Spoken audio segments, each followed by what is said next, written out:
Okie dokie, it's Monday morning. I got a compressor order from Fleet Pride coming out of California. Mine's junk. It's been dirted out. It's pretty bad. Pretty bad. You know, I really appreciate your input, but the ones I don't appreciate are the ones that ask me, have you guys ever overhauled a motor before? No, this is our first go round. And then another guy said, you could buy that puller for $100. Okay, so what? Jake made me one. Kid's good on the lathe, he loves it.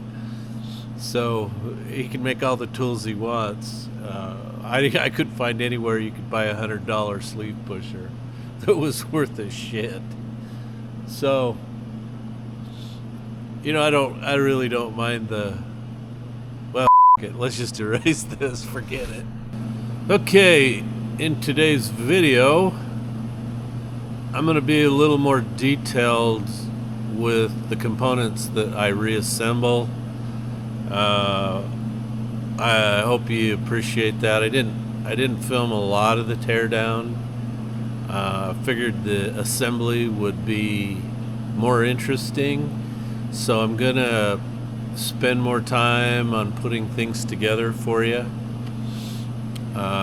Probably do a separate video when I get ready to time it. Matthew Marquette sent me his snap-on timing setup for the Cummins, so that's awesome. So I may make a separate video just of that, because there's always a lot of guys looking for just that information, and they don't want to comb through a 30-40 minute video to find that one thing. So that's what I'll do. So anyway, enjoy the video. If you don't enjoy the video, I don't give a f, okay? Oh well, I'm done. I feel better. Do you feel better? Alright, it's cleanup day. Time to clean it up.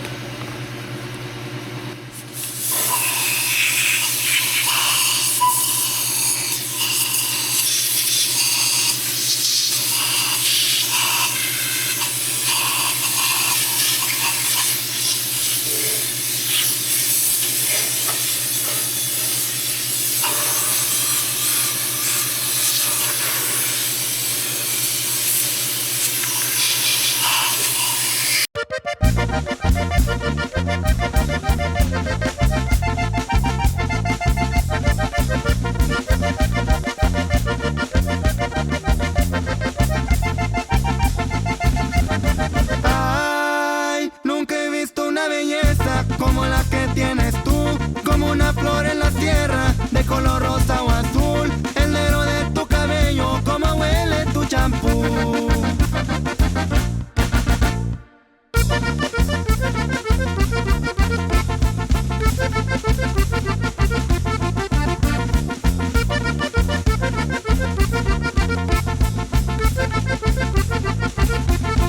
Ay, en la vida no hay otra cosa que quererte y quererte bien, llevarte a todos los bailes, pa' pasárnoslas al 100. Y si un día quieres casarte, pues ya sabes tú con quién.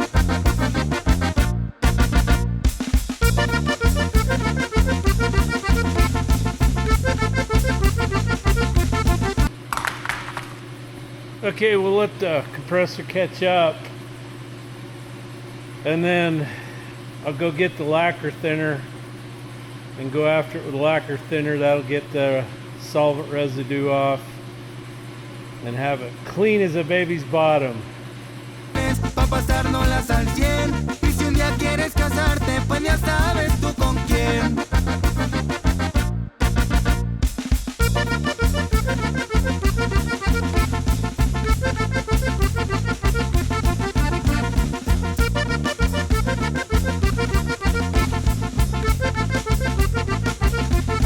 Ay, en la vida no hay otra cosa que quererte y quererte bien, llevarte a todos los bailes, pa' pasárnoslas al 100. Y si un día quieres casarte, pues ya sabes tú con quién.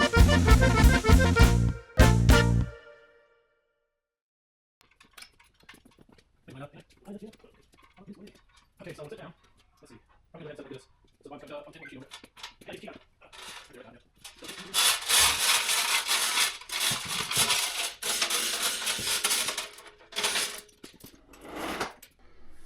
All right, I think I can install cam bearings today. This would be a good time to do that.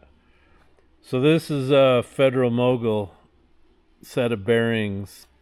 So you got 7, 6, 5, 4, 3, 2, and 1.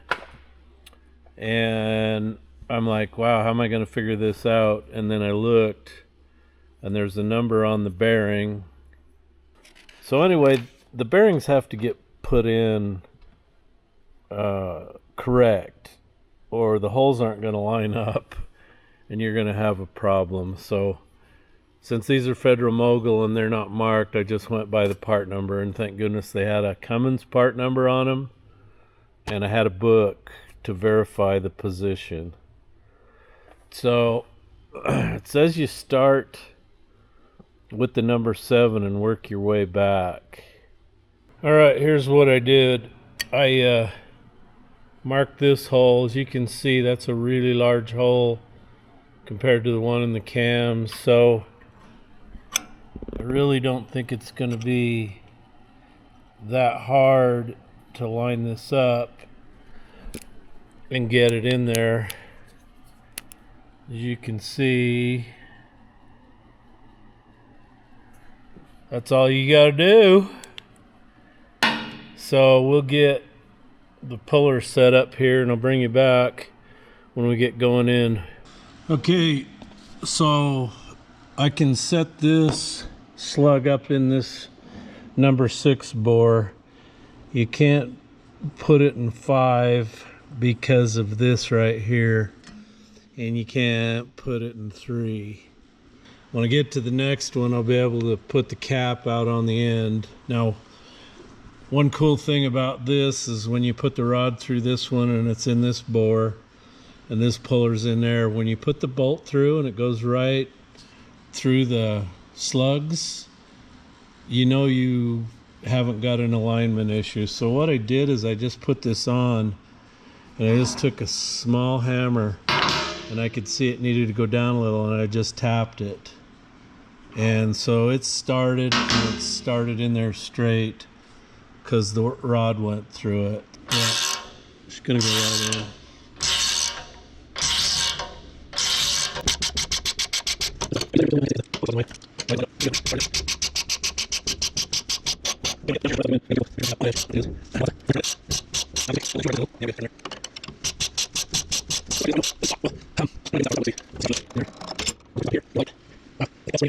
Get a probe put in the hole there, but I think we're lined up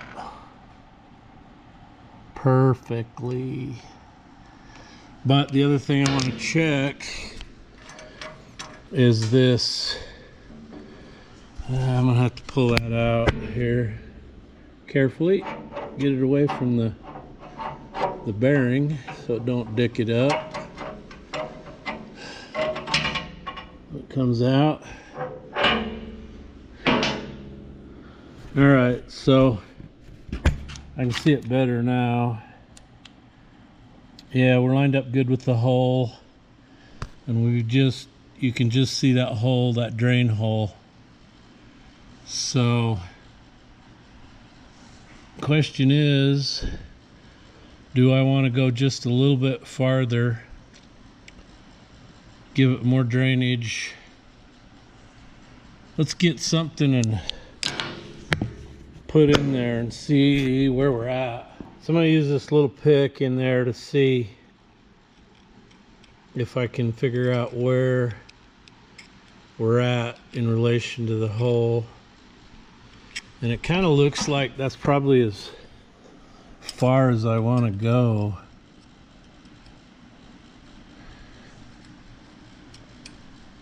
Yeah. So as you can see, for some reason that bushing turned a little bit, and I think that's why that hole's so big. So that tells me because of the friction, turning that nut on the back of that puller, it's trying to turn it. So I need a flat washer under there with some lube on it to stop that. I'm not pushing it back out. Thank goodness it didn't turn any farther. But we're there. We're just right there. All right, Jake brought me down this cool little tool because I don't think I was going to be able to get that in there anyway and be accurate. So I should be able to get this in there and find a, yeah, it's flat there, straight, level. So I can put this right down there and mark a line. So let's see if I can do that. Look what I can do. All right, so I gotta go find number 6. Number 4, 6. That's this baby right here.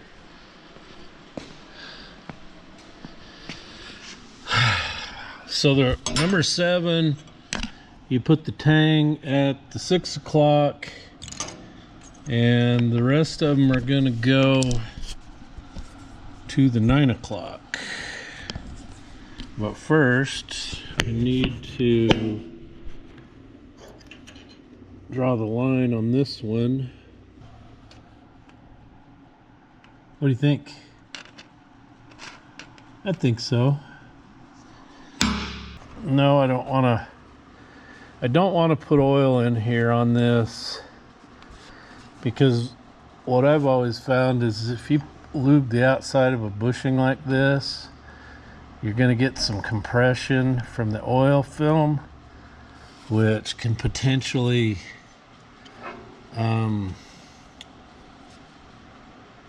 change dimension when you press it in.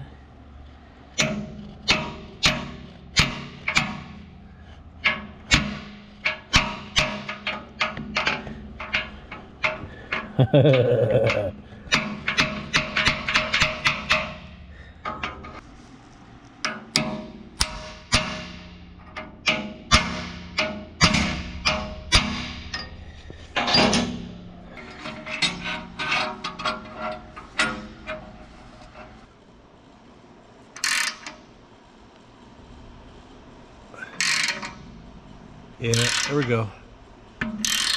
I want to watch this to make sure that it's not going to try to turn that thing.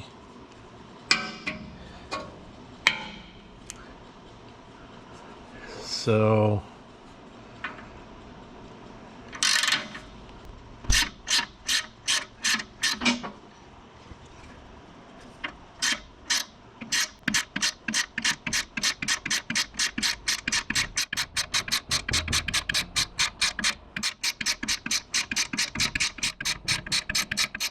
I think it's trying to turn that.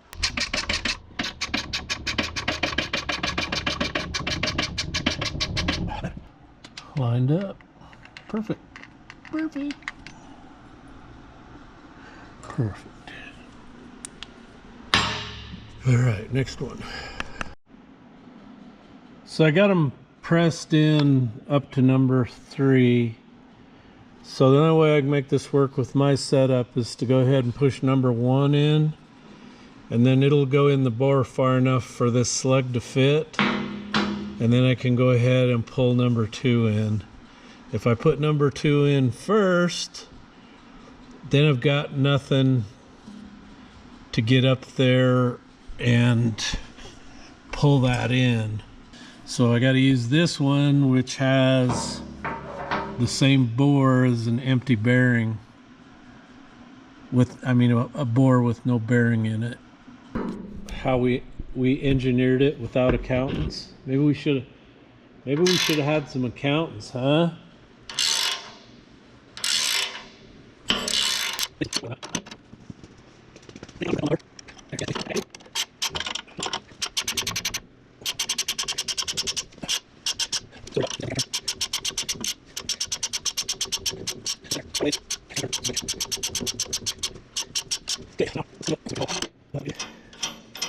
Gotta undo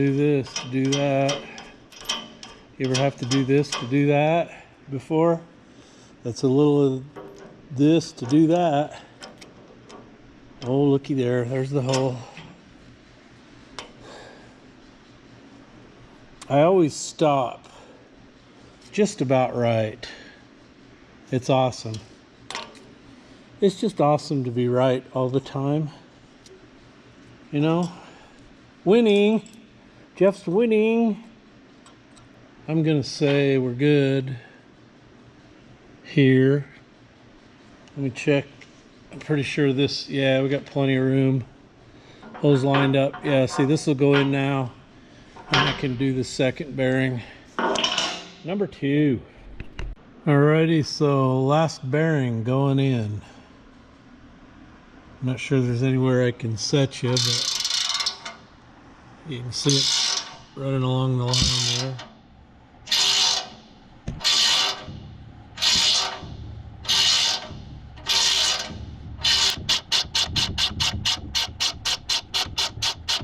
Cat looks like it's trying to turn. Which I don't understand that, because I'm holding this.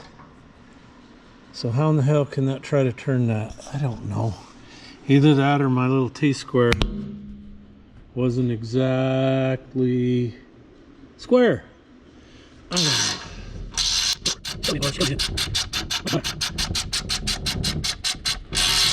Alright, so on this one, let's see if you can see that hole in there. See that down there? Can you see it? Right in there. So that's dead center right there. Slug out far enough to see the hole. Let's see.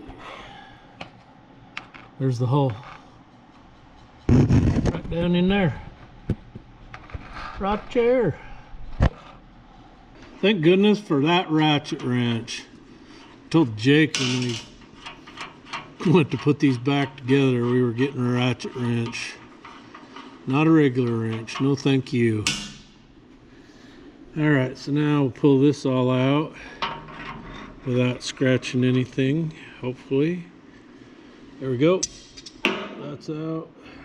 Pull the driver out. There we go.